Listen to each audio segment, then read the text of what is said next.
Tony D and Little Joan with a screenwriter's take on They Clone Tyrone. And as always, I will do my non spoiler review and then my spoiler review. Smash like and subscribe. Thank you for smash liking and subscribing. Check out my books, links in the description. Comedy Horror in South Jersey. It's the Pineys, books 1 through 12, available at Amazon.com. Don't forget, Kindle Unlimited is free. I will be at the Berlin Farmers Mart tomorrow, starting at 9 a.m.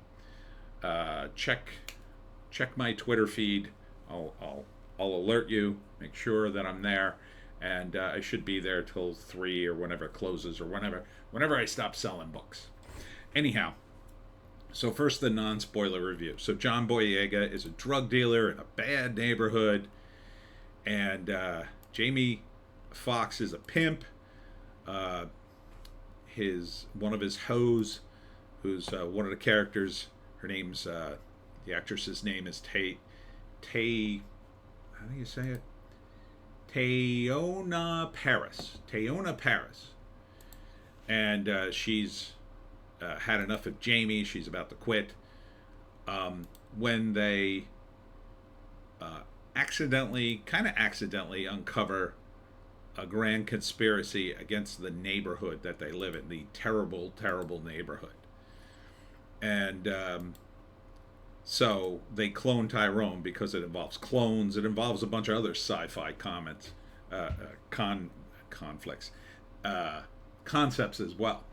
And they, over the course of the movie, start to uncover the conspiracy on their neighborhood, and it's pretty cartoony the way it goes about, but it's interesting.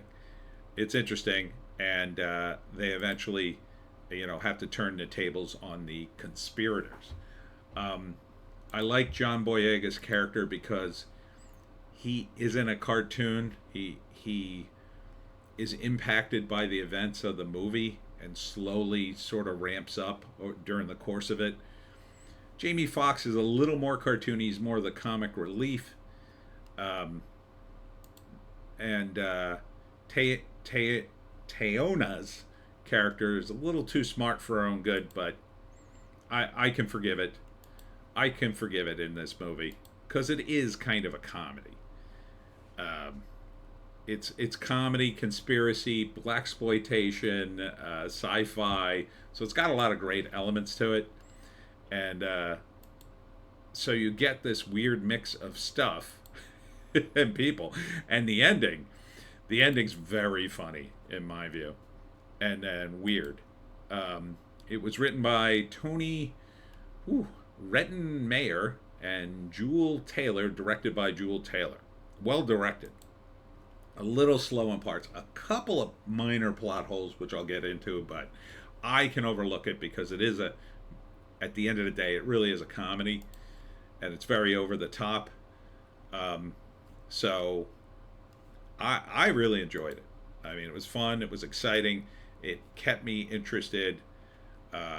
I didn't feel like pausing it and like, I'll go get a sandwich or whatever. I wanted to actually just sit through the whole thing, even though I did have to pause it a couple of times, thanks to Doggy over here. But yeah, I think it's worth your time. It's not a serious movie, but if you want something, it's to me, it's a summer movie. It's very popcorn, very high-end sort of B movie concept. It would have been a really funny story and like an Amazing Stories or Tales from the Crypt kind of story, but unlike a lot of the movies that sort of steal from the Twilight Zone and those kinds of shows, this does sustain the full 2 hours. It's a 2-hour movie. I think it's 1 minute under 2 hours, and not too many points in which it sagged a little bit in at the end of the second act, a little bit, but only for a few minutes, and then it got right back on point. So the performances are good, the concept's strong, it's interesting to watch unfold, and there are many reveals which they save, and I could just see I could just see from a screenwriter standpoint, yeah, you know, I kind of saw one of the reveals very early on, but I did, and then they waited to reveal later. Um, but you know, I kind of see these things. I don't think most people would have saw that one. I'll get into it in the non-spoiler, but overall, I would give it. I would give it at least a 7 or 8, probably higher. I think in a movie theater, this would have been.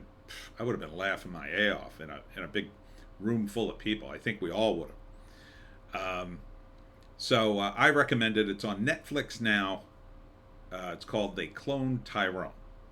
Kiefer Sutherland is in it. You got John Boyega, Jamie Foxx, Teyonah Parris, David Alan Grier is in it too, and I didn't even recognize him in the movie. So solid cast, solid all the way around. Can't see really too many negative things about it. For the negative nitpicking, check out the non-spoiler review or a spoiler review, which is now. Okay, so I'm going to get into the spoilers. So if you want to watch it, pause this, go watch it, come back. All right, screenwriters, let's break this down. First act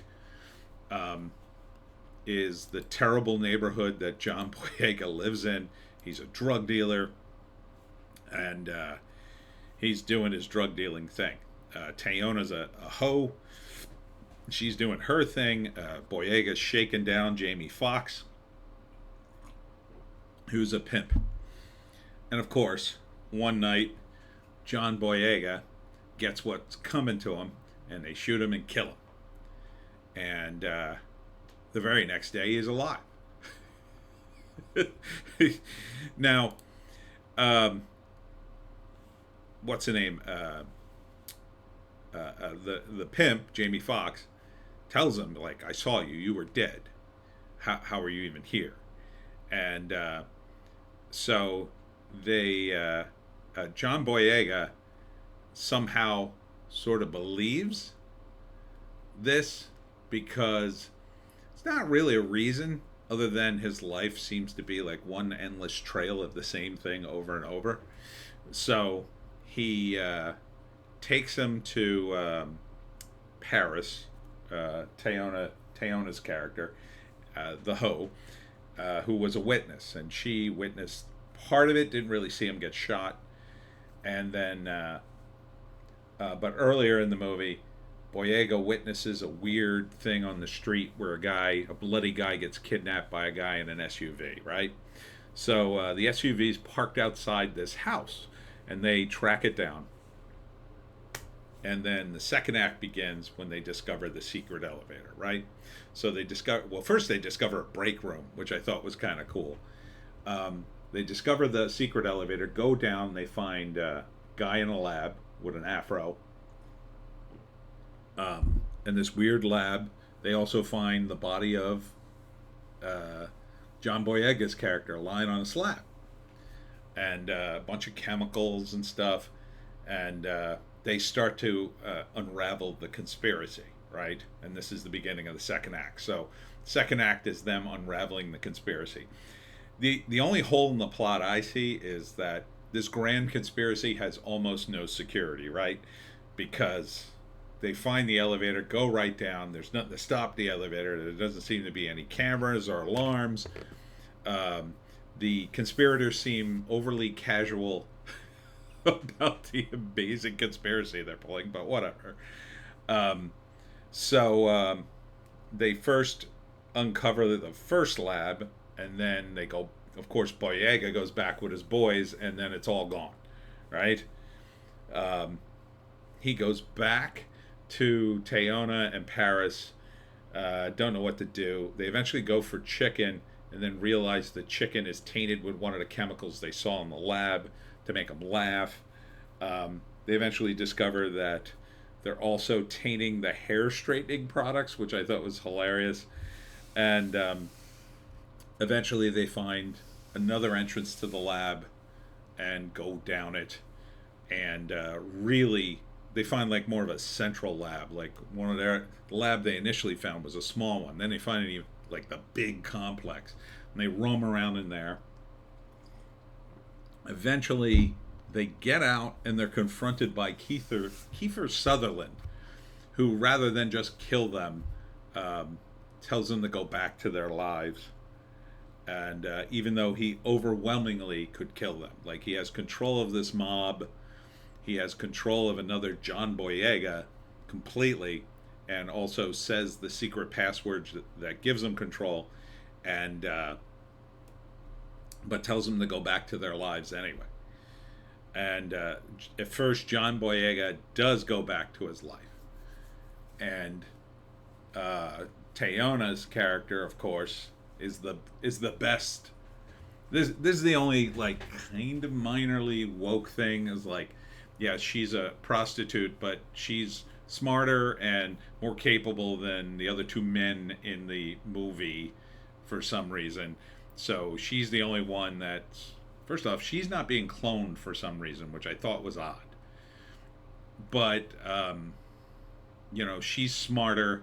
She's going to expose the government. She got all the data together and tried to mail it to the New York Post or something, which seemed like a dumb move when you think about it, because if they could control so many things in the town, if they have so many cameras, and the tech looked old, so I'm not sure what year this is supposed to take place, except for the fact that Tayona's character is talking about crypto and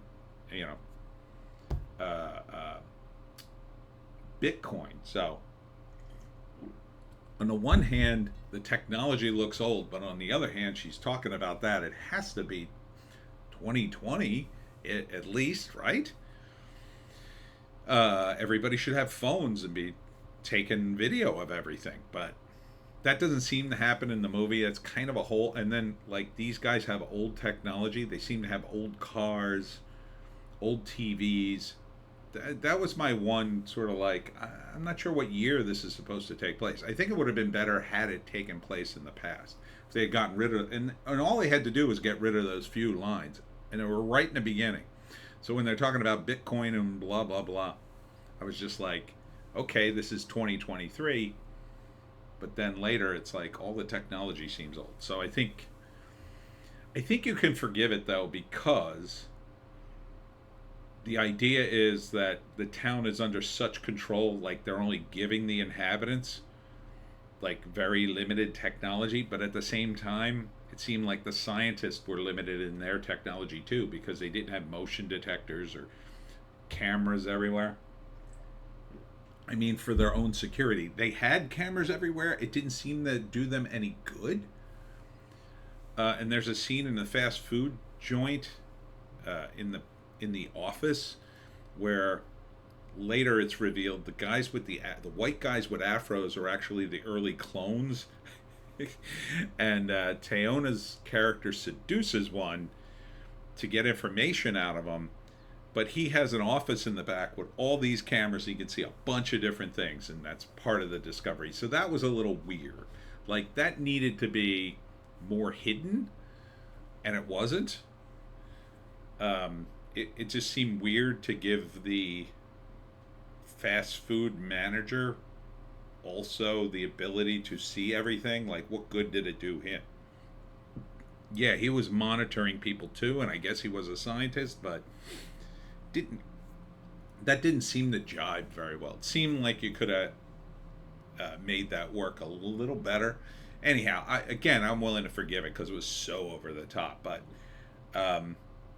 eventually, of course, they start the revolution, but the wind up to it is kind of interesting because realizing that they're being watched, they set up a fake shooting where John Boyega gets killed and replaced by another clone, and that's all fake, right? And that's how he gets back into the lab and helps Jamie Foxx get everybody in. But the thing is, earlier in the movie, Kiefer Sutherland is able to control everybody through music, and that doesn't happen when they break into the lab.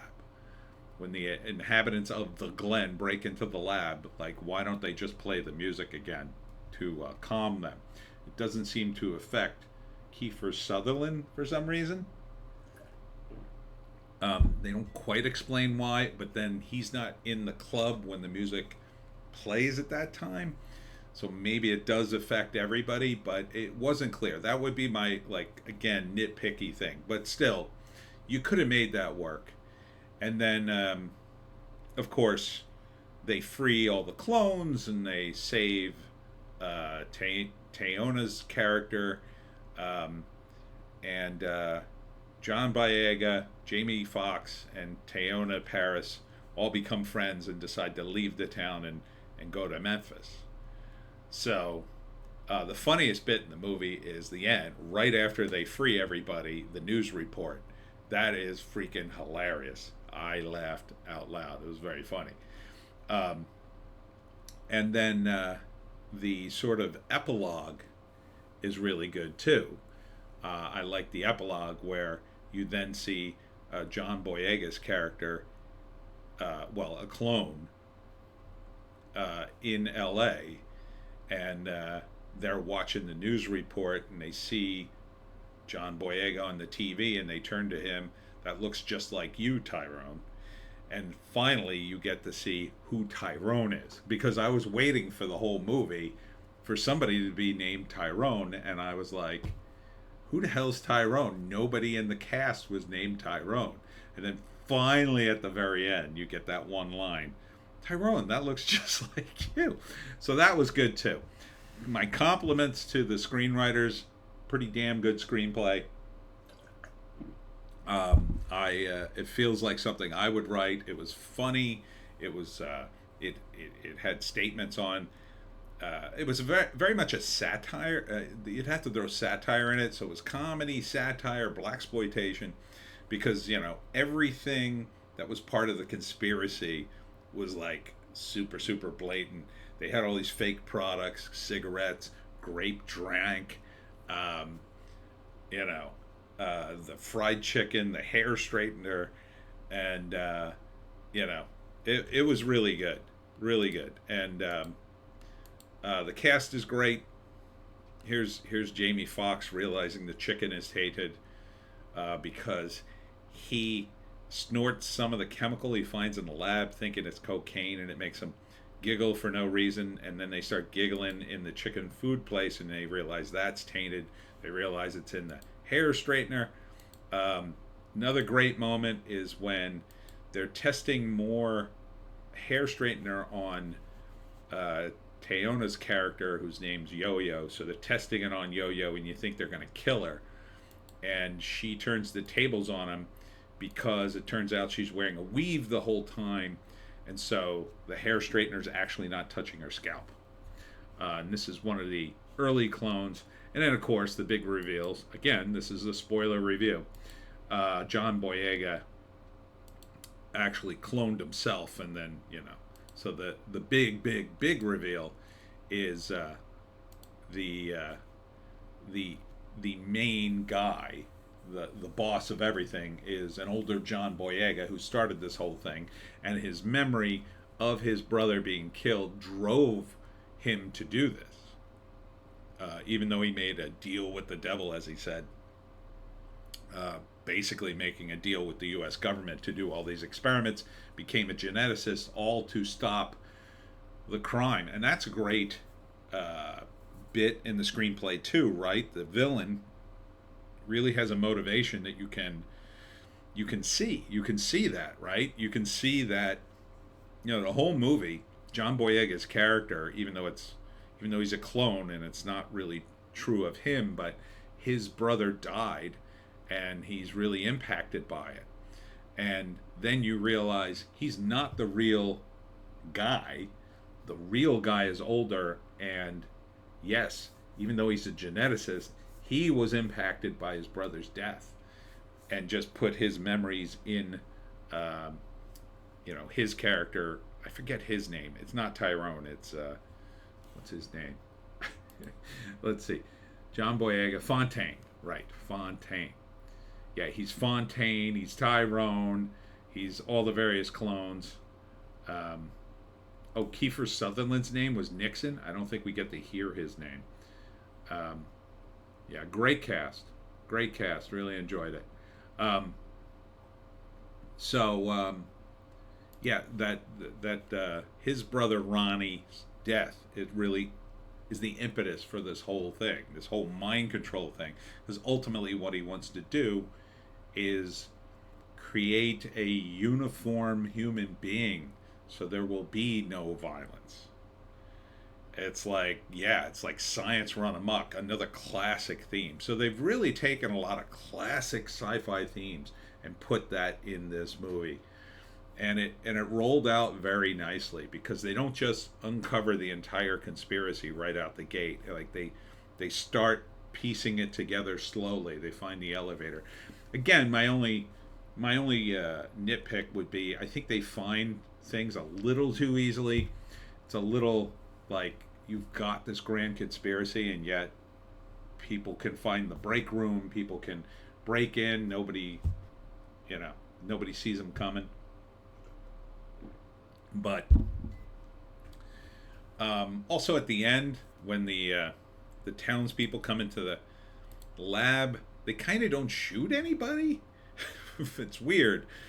Like you would think they would just come in and start shooting all the scientists because they'd be so mad at them at what they've done. But there's also a strict division. It seems all the inhabitants of the Glen are black, and all except for Fontaine, the main Fontaine, the main John Boyega older version geneticist, everybody else is white. So all the bad guys are white. So, I mean, it seemed a little weird to do it that way, but ultimately it works because at least John Boyega's character was the lead guy, and that story part of it just works really well. I think. I don't know why they needed Kiefer Sutherland to be in it. They also did a really basic thing with, the John Boyega clone who was the bodyguard, which was weird, giving him like the command word that would make them do anything they wanted, and then the main character, the main John Boyega, turns it on them. That one I kind of saw coming a mile away. The other thing I saw coming a mile away too was the moment John Boyega didn't have actual personal interaction with his mother, only talked to her through a door twice, I realized there's no real actress for his mom. That's probably a recording or a robot or whatever. And then sure enough, later he kicks in the door and you see that. But, these are nitpicky things. I think overall the piece works really well. Because you kind of don't know where things are going to land. You kind of don't know if, it's going to turn into a thing where they keep killing John Boyega over and over again and he just keeps coming back and rediscovering the same things. Or, or is it going to be, we're going to stick with these characters and it turns out it's that. And, they actually grow. They actually grow as characters. I think they, if I had done it, I think they should have cloned Teyonah Parris's character. I think she should have been a clone too. They separated her for some reason. Maybe there was an explanation in an earlier draft. That would have made a lot more sense. Like maybe her family moved there and she wasn't a clone, and because of that, she was smarter. Like her genes were stronger, and maybe all the things they were doing to the town, all the chemicals and whatnot, didn't impact her as much.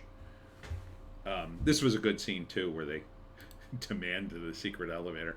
I mean, it was a lot of great scenes. I laughed. I was in for the whole movie, and there you could do a sequel now. You could definitely do a sequel. I don't think the sequel would be as good. This is David Alan Grier, believe it or not. I mean, I didn't recognize him in the scene. I'm not sure you could do a sequel that it would make that much sense, but I did love that ending because even though a sequel probably wouldn't be very good, I like the idea that there was a bigger world. And I think that's what's missing from a lot of screenplays. So, when they show Tyrone, John Boyega, Tyrone, the LA version of what you've been seeing for the whole movie, you realize they've done this in every major city. And that implies that bigger world. Like, this is a huge conspiracy. And now it's broken in one town, and will it break in the other towns? Will this cause the other clones to start to question their existence? That was great too, to watch Jamie Foxx and John Boyega grapple with their own existence. They were having an existential crisis, and it was really funny. One of the great scenes, I think, too, was when in the beginning of the third act, John Boyega finally realizes that he has to save Teyonah Parris and do something about this terrible conspiracy. He's not just going to roll over and die after all. And goes back to Jamie Foxx, and they're both sitting there, and Jamie Foxx realizes he wasn't the pimp. He didn't win some pimp award in 1995, and John Boyega realizes he never had a little brother, and his mother doesn't exist, and they both realize they're clones. That was a really interesting scene because, it's like their characters are unmoored from their own history that they thought was real. It's very Blade Runner-esque in that way. So to have one of those scenes, to me, is very interesting because they both realize their lives are kind of fake. And yet, they still are them. So, good job. Good job. Very entertaining, I would say. That's how I would describe this movie. For me, it was very entertaining. Jamie Foxx and John Boyega. I didn't think John Boyega could pull off a character like this, but he was really good at it. He was really good. They just all were. I could pick it apart more, but I think if you like a good comedy, action, sci-fi thing, I think you'll like this. Yeah. So all the loose ends wrap up very neatly. Nothing was really wasted in this. You might get annoyed at some of the nitpicking things I saw too, but I can forgive them because I had such a great time. Not every screenplay or execution is going to be 100%, but I think this was like 89% there. And that, these days, I would have loved to have seen this in a theater with a crowd. Oh, crowd would have went nuts for this. Absolutely. This would have been a fun summer movie to hit in the afternoon in a theater full of people just laughing. So, highly recommend. This is a good movie to watch with your friends and just laugh. They cloned Tyrone. Thumbs up. Big thumbs up. All right. That's it for me, Tony D, and Little Joan. Check us out on Odysee, Bitchute, and Rumble for a more base takes. If you can find a more base take it. I'll see you hopefully at the Berlin Farmers Market tomorrow, and then in the live stream at Sundays at 7, where we do it live. We'll see you.